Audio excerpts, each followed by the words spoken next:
AB পার্টির MP পদপ্রার্থী মোহাম্মদ সালেক ভাইকে বক্তব্য রাখার জন্য অনুরোধ করছি। ধানের শীষ মার্কা বিপুল ভোটে জয়ী হবে। বৃহস্পতিবার সকালবেলা 12 তারিখে নয়, সকালবেলা আপনারা উঠবেন, উঠিয়ে ফজর নামাজ পড়ার পরে এইরকম ভাবে ভোট কেন্দ্রে গিয়ে বিপুল ভোটে ধানের শীষে ভোট দিয়ে তাকে জয়লাভ করবেন ইনশাআল্লাহ।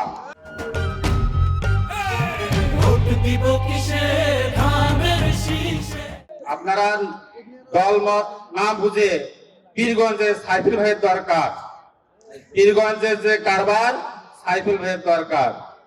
একটা কথা বলে শেষ করতেছি, ঢাকায় এক লোক বয়স্ক মানুষ, মুরব্বী, টুপি আছে, তার নাতিকে বলতেছে যে নাতি তুমি আমাকে ভোট দিও, আমি তোমাকে জান্নাত দিব। নাতি করছে, দাদাই নাতিকে বলে কথা যে নাতি তুমি আমাকে ভোট দিও, আমি তোমাকে জান্নাত দিব। নাতি বলতেছে দাদা আমি তোমাকে 2000 টাকা দিব, তুমি আমাকে 2000 টাকা দাও, ঢাকা শহর মানে লিখে দেবো।